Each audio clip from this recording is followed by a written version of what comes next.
Praise the lord. Good morning. ప్రభువైన యేసుక్రీస్తు వారి నామమున మీ అందరికీ కూడా ఉదయకాల శుభములను తెలియచేస్తున్నాను. అందరూ బాగున్నారా? దేవుని కృప మీ మీద నిలిచి ఉండును గాక. నా ప్రియమైన దేవుని బిడ్డలారా, యేసుతో అనుదిన ఆత్మీయ ప్రయాణం నాతో పాటు కొనసాగిస్తున్నటువంటి నా ఆత్మీయమైన సహోదరులందరికీ కూడా ప్రభు పేరట శుభములను తెలియచేస్తూ ఉన్నాను. ఈ ఉదయకాల సమయము దేవుని మాటలో మనలను ఆదరిస్తుండగా దేవుని స్తోత్రాలు చెల్లిద్దాం, దేవుణ్ణి స్తుతిద్దాం. హల్లెలూయా. నేటి దినవాక్యము 2 కొరింథీయులకు రాసినటువంటి పత్రిక 12వ అధ్యాయము 9వ వచనము. అందుకు నా కృప నీకు చాలును, బలహీనత యందు నా శక్తి పరిపూర్ణమగుచున్నదని ఆయన నాతో చెప్పెను. హల్లెలూయా.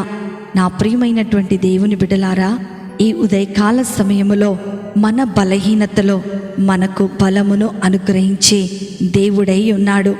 ఆయన మన ప్రతి బలహీనతలో నుండి మనలను విడిపించి నూతనమైనటువంటి శక్తి చేత మనలను నింపుతాడు. ఇక్కడ చదవబడినటువంటి లేఖన భాగమును మనము గమనించినట్లయితే శరీరానుసారమైనటువంటి బలహీనతను గురించి కాదు కానీ మనలను దేవుని నుండి దూరము చేసేటువంటి ఈ లోకమనేటువంటి బలహీనత నుండి మనకు విడుదలను అనుగ్రహిస్తున్నానని దేవుడు మనతో మాట్లాడుతూ ఉన్నాడు.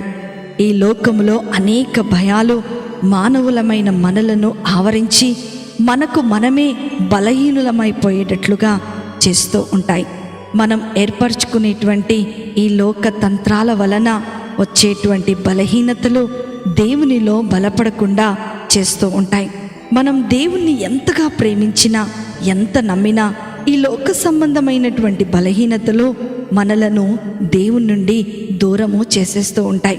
అపోస్తుడైనటువంటి పౌలు కూడా తనకున్నటువంటి ఆధిక్యతలను బట్టి హెచ్చించుకొనుకోకుండా ఒక ముళ్ళు ఉన్నట్లుగా ఆయన చెప్తూ వచ్చాడు. ఈ లోకంలో మనకు కూడా దేవుని నుండి దూరం చేసేవి అనేకమైనటువంటి ముళ్ళు ఉంటాయి. డబ్బు, కుటుంబము, శరీరాశ, నేత్రాశ, జీవపు డంబం అనేటువంటి బలహీనతలు చాలానే ఉంటూ ఉంటాయి. ఈ బలహీనతలు మనల్ని దేవుని నుండి చాలా చాలా దూరముగా తీసుకువెళ్ళిపోతూ ఉంటాయి. ఒకవేళ దేవుని నుండి మనం దూరంగా కాకుండా ఉండాలి అనంటే దేవుని వాక్యము ద్వారానే ఎప్పటికప్పుడు మనల్ని మనం బలపరుచుకోవాలి. వాక్యం అనేది మన బలహీనతకు ఒక టానిక్ లాంటిది. రోజుకు 3 సార్లు తినకపోతే మనం ఎలా బలహీనమైపోతామో మనం ప్రతిరోజు వాక్యము ద్వారా, ప్రార్థన ద్వారా బలపరచకపోతే దేవునికి దూరమైపోతామని ఈ ఉదయకాల సమయంలో దేవుడు మనతో మాట్లాడుతున్నాడు. శరీరానికి ఆహారము లేకపోతే ఎలా క్షీణించిపోతుందో మన హృదయానికి వాక్యము లేకపోతే ఆత్మ కూడా అలాగే క్షీణించిపోతూ ఉంటుంది. ఈ లోకం అనేటువంటి నీటి ప్రవాహములో మనము కొట్టుకొని పోయేటప్పుడు వాక్యమనే చెట్టు కొమ్మని పట్టుకోగలిగితే దేవుడు మనలను ఖచ్చితంగా రక్షిస్తాడని ఈ ఉదయకాల సమయములో మనతో మాట్లాడుతున్నాడు. నీ బలహీనతను చూసి కృంగిపోతున్నావా? నీ బలహీనతలో నుండి నువ్వు బయటకు రాలేకపోతున్నానని నీలో నీవే మదనపడుతున్నావా? ఈ దినమే వాక్యమనే చెట్టుని నీ జీవితంలో పట్టుకున్నట్లయితే పరిపూర్ణమైనటువంటి శక్తితో పేతురు వలె నిలబడబోతున్నావు.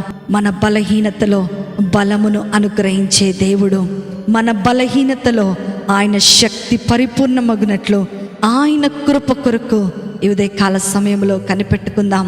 అట్టి కృప, ధన్యత, ఆశీర్వాదము వాక్యం వింటున్న దేవుని పిల్లలైన మీ అందరికీ అనుగ్రహించబడును గాక. ఆమేన్. ప్రార్థన చేసుకుందామా?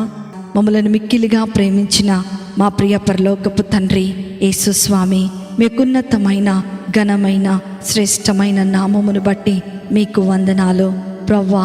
ఈ లోకములో మేము జీవించినంత కాలము మా బలహీనతలను బట్టి నీకు దూరం కాకుండా నీ శక్తి వలన పరిపూర్ణములగుటకు మాకు మీ కృపను అనుగ్రహించమని మేము మీ సన్నిధానములో వేడుకుంటున్నాం. ఈ ఉదయకాల సమయంలో మా ప్రతి బలహీనతను జయించగల శక్తిని మీరు మాకు అనుగ్రహించి ప్రతి దినము నీతో గడిపేటువంటి సమయాన్ని మీరు మాకు అనుగ్రహించమని నజరేయుడైన యేసుక్రీస్తున శక్తి కలిగిన నామములో అతి వినయముతో అడిగి వేడుకొనుచున్నాను తండ్రి. ఆమేన్, ఆమేన్, ఆమేన్. ప్రభు మిమ్మలను మీ కుటుంబాలను దీవించునుగాక. ప్రేమతో మీ సహోదరి శిల్పా జోసెఫ్.